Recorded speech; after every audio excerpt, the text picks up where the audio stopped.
Now we're going to focus on section 14.5,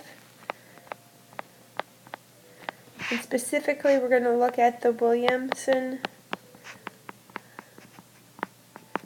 ether synthesis.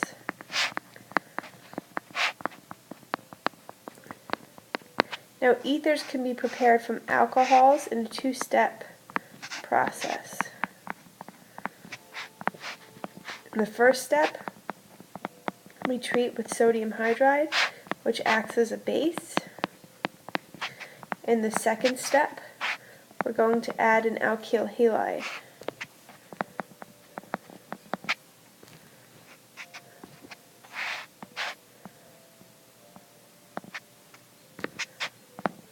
And the net result is an ether.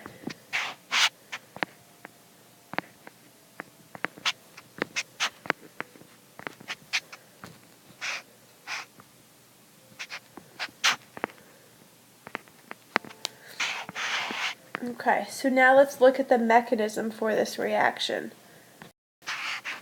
Okay, so we have our alcohol,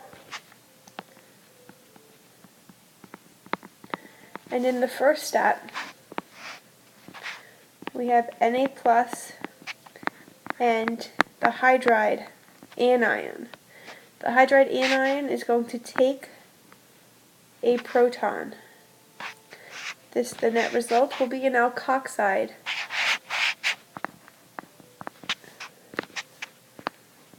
Anion.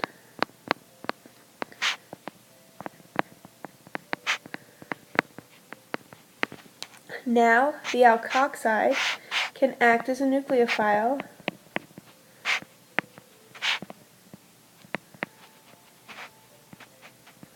and attack the alkyl halide.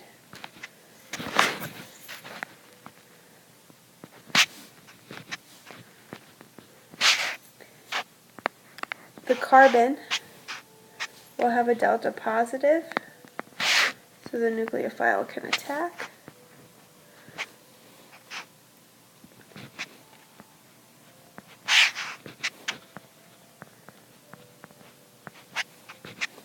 And there we have our ether.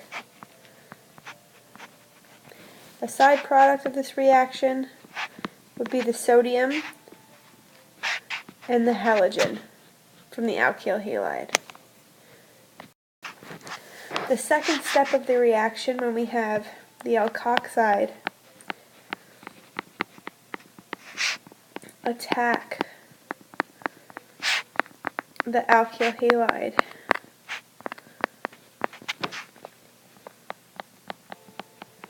is an SN2 reaction. So we have to look back at SN2 reactions and look at the effects that will accelerate or decelerate an SN2 process. So essentially we need to look at steric effects. If you remember, an SN2 reaction is bimolecular as far as the rate determining step goes.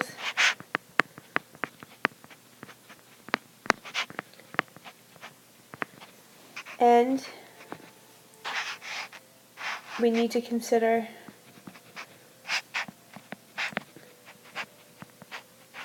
both the substrate and the nucleophile.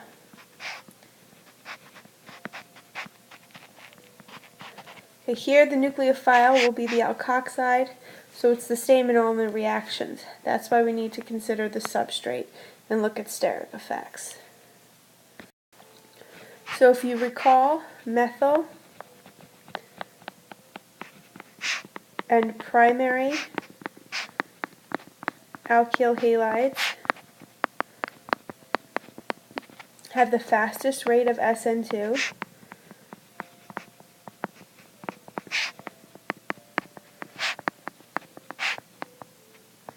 And this is because the nucleophile can readily add or attack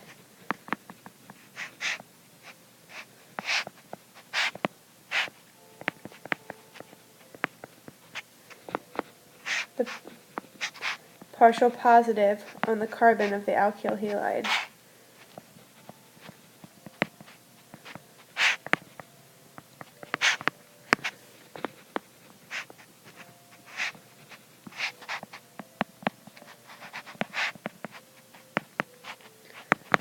Okay. The next is secondary alkyl halides, and then finally tertiary alkyl halides do not react by SN2.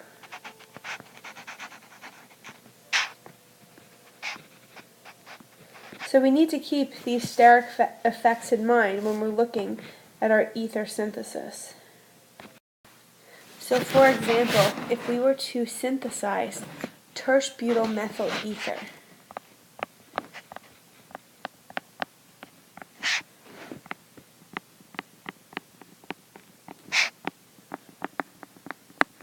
also known as MTBE, we have two possibilities. We can start with a tertiary alcohol. In the first step, we treat it with sodium hydride. In the second step, I'll show you that alkoxide that we would get.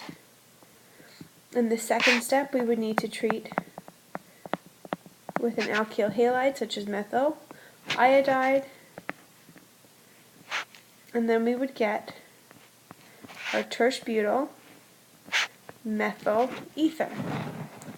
Now, an alternative pathway would be to start with methanol,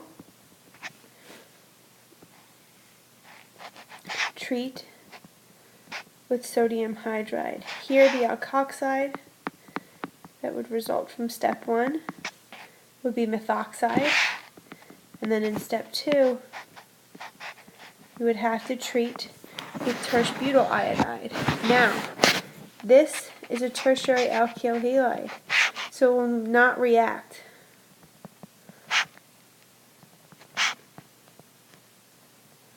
By SN2. So as a result, the top pathway is the best pathway for getting our desired ether. So you need to keep these in mind, these steric effects in mind when designing your ether synthesis. So let's practice designing an ether synthesis.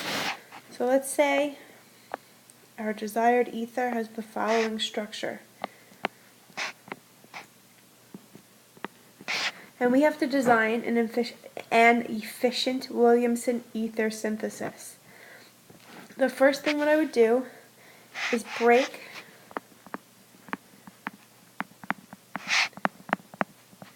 the CO bonds to see what alkoxides would result.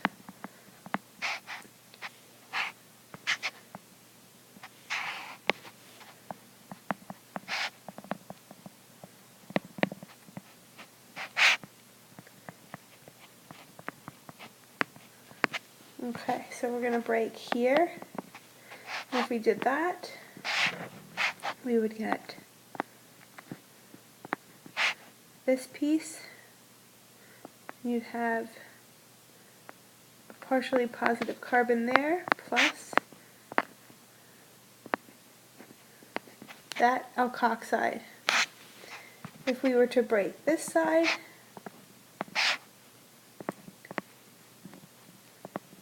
this would be the alkoxide, and then you'd have that partial positive there on that carbon. Now I'm drawing the partial positive in because this fragment would be attached to the alkyl halide. So the resulting carbon would have a partial positive. Now, if we had to choose the more efficient Williamson ether synthesis, which path would we choose? Again, we need to look for a primary alkyl halide or methyl. Right, this is going to be more reactive than a secondary, which will be more reactive than a tertiary. Alright, so now if we look here, the yellow one would be a secondary alkyl halide, and the blue one would be a primary alkyl halide. So our ether synthesis would be cyclohexanol, first treated with sodium hydride. In the next step,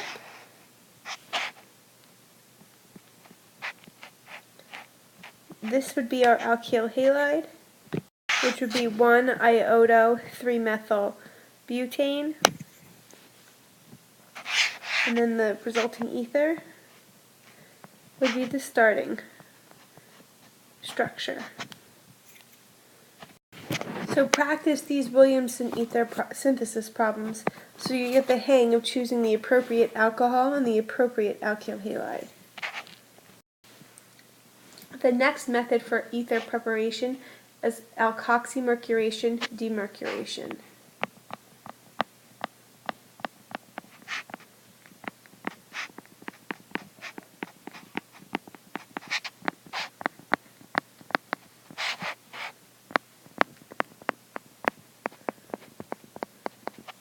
Okay, so if you recall, we've explored this reaction before. We looked at it in the preparation of alcohols.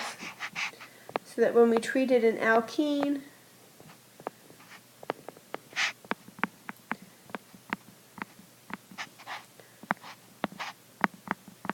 with mercury acetate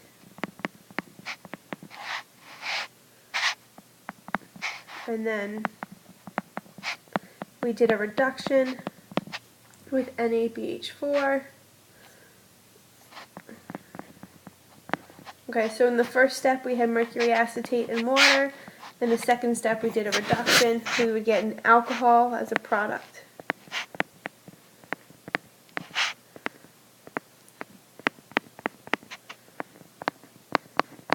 And if you recall, this followed Markovnikov.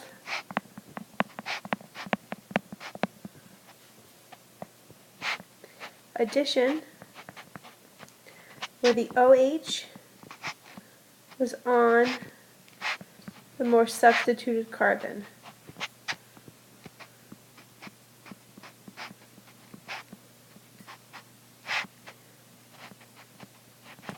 Now, okay, if you remember, just to jog your memory, the intermediate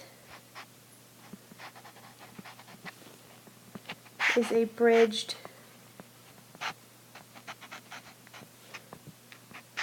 mercurinium ion, where you have a positive charge.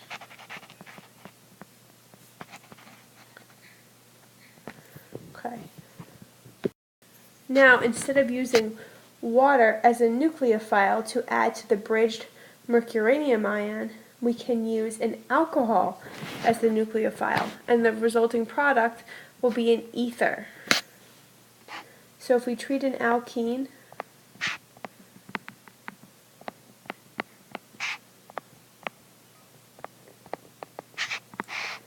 with mercury acetate, and here we use an alcohol as the nucleophile, and then we reduced with NaBH4, the resulting product would now be an ether.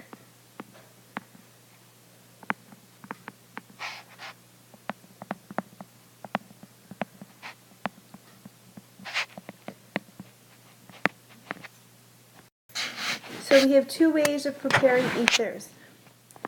We have the Williamson ether synthesis, which involves an alcohol and an alkyl halide, and we have alkoxymercuration demercuration.